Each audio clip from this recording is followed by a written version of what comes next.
So I'm sitting over there on that log, waiting to hear a turkey gobble here before dark, and I kept hearing this walking down off that side.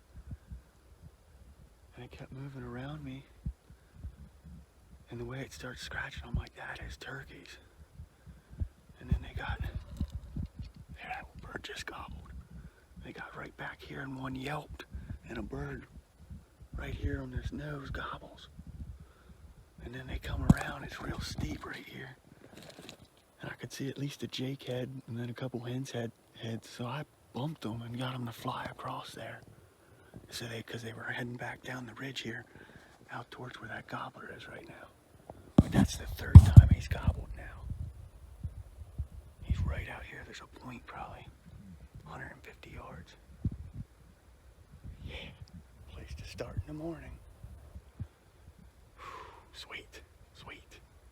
I know there was, I think, at least 2 jakes in that group. It was like 5 of them. I don't know if they'll gobble. I actually might hear one right now down off the side. There, he's gobbled again. I don't know if you guys can hear that.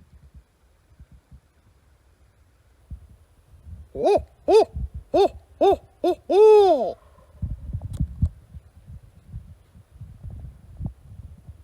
I got one to set up on in the morning.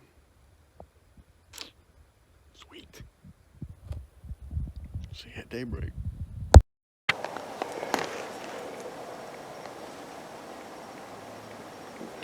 So that's where I am. That's where I was sitting last evening, and here's where he's gobbling. What I'm going to do, instead of trying to pull him back this way, I'm going to loop around, cut down through that hollow and get up there, right there beside him, even on the top that over there. Because I think when I heard him Saturday, he went away from me, gobbling. I'm not sure either that or I could hear him on the roost, and once he flew down, I couldn't hear him, but that's going to be my approach. I'm going to try and get on that side of him instead of trying to pull him back further up onto a state land.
I hear him coming.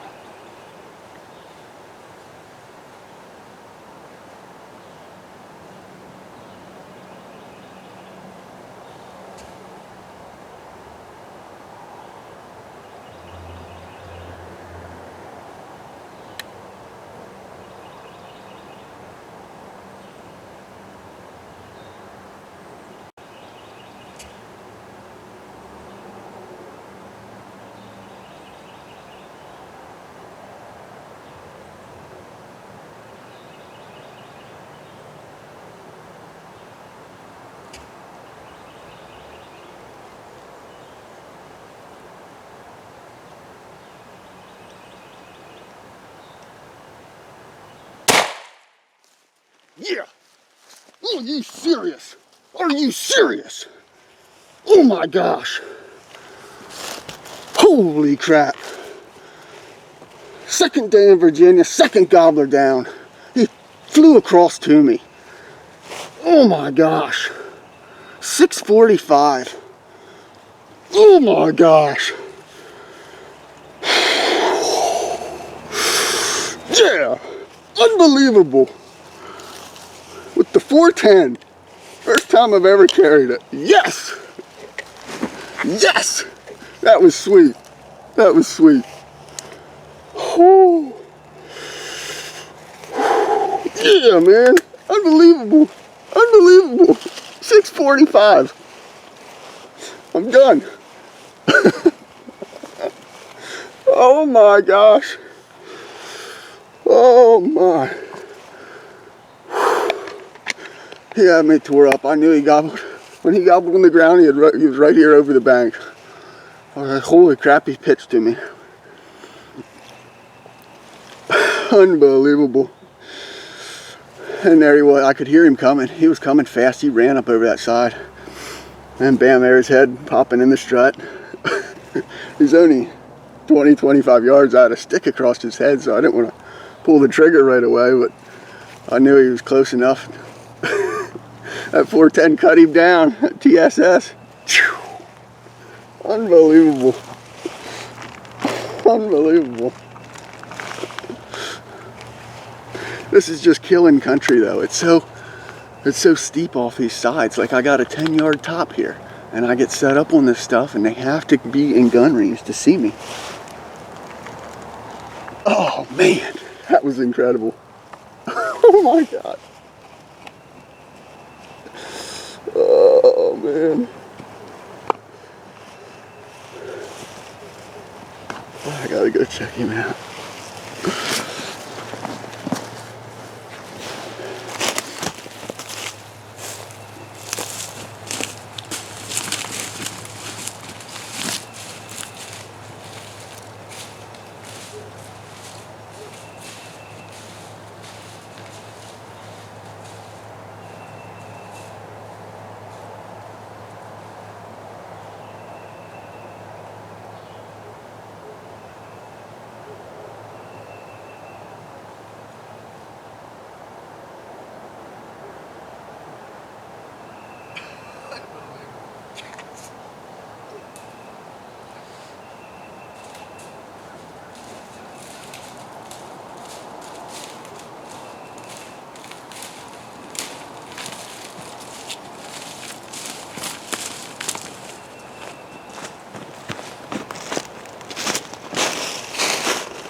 There's how I was set up. I just tucked in behind this log. I actually snuck up in. I was sitting, oh, I bet 60 yards down in that way. I thought I had him pinned right here on this knob. And when he gobbled, I'm like, man, he's further out there than I thought. So I snuck up right here. Snuck a decoy right over there. I mean, you can see him laying right there.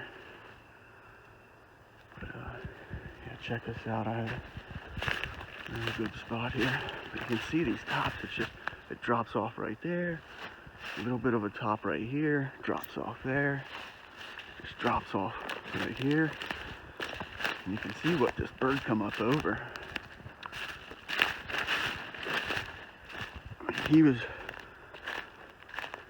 out in there, there's a ridge lower one real close in between that big one you can see there.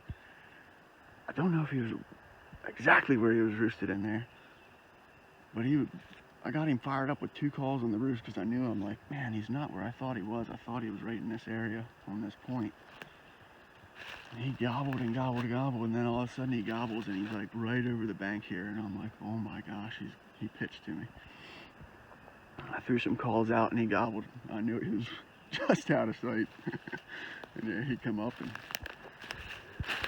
right here's where he was popping in and out of strut. You can see here's my decoy. I was right there behind me. Right over there where that right in there hiding. So I had an awesome hide. I'm still shook up, I'm all shaky. But what a sweet hunt. Unbelievable. Second morning in Virginia and second gobbler down. National Forest. And look at this country. Sun's coming up over there.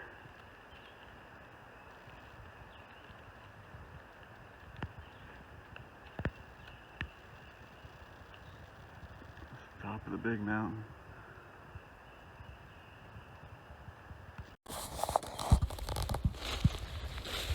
Another walk out with a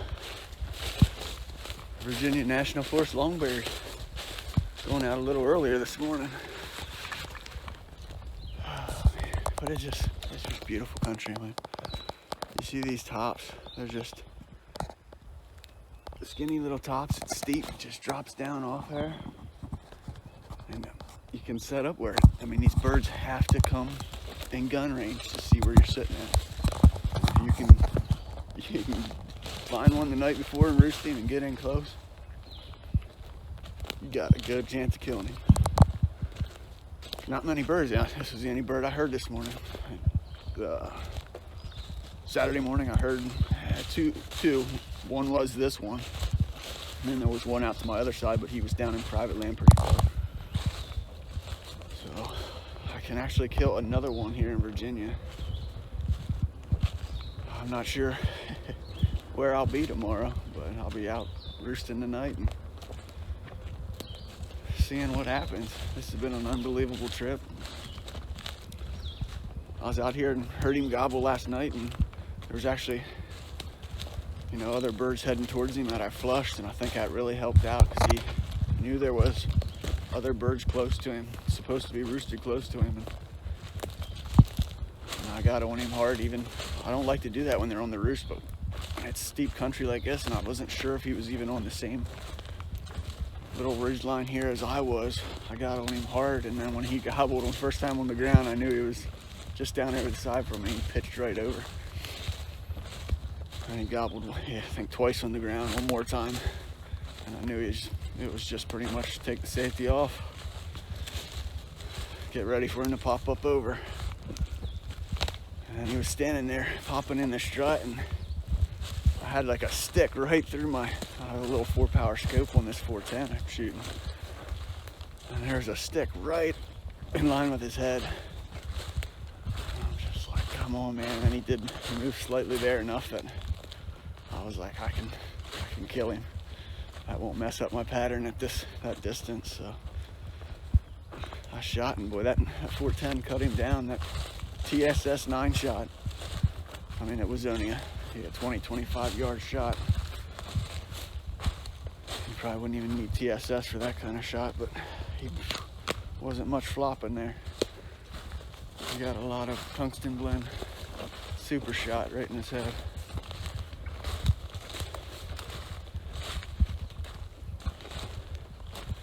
Insane trip. Snuck in here. Use a flashlight so far, and the fact that I can wrap around this steep stuff, and I kind of knew he wouldn't be able to see me even up in the tree. I used my flashlight pretty far this morning, and then I just get in so far, probably within 150 yards of the bird, and start just using my phone light. And then once I think I'm really close. I thought I was closer this morning. I just kind of was. It was probably 5:15. I just clear night, so I let my eyes adjust enough that I just kept taking one step at a time, like a said, I got set up there and he started gobbling. I'm like, man, he's further out there than I thought. So I bumped forward like 60 yards. I'm glad I did. I had a better setup too. I had a real good hide right behind that old windfall. He had no chance of seeing me. I think he was standing there looking. I had my jake decoy out. He was looking at that and like really looking around, wondering where the hens were. But once his head cleared that stick, that's all I needed.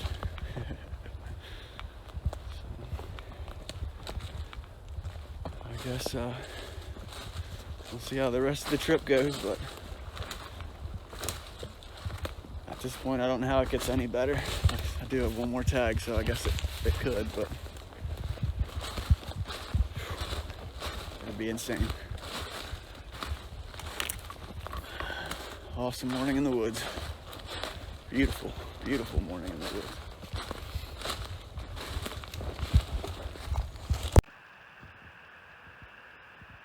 Back at the truck.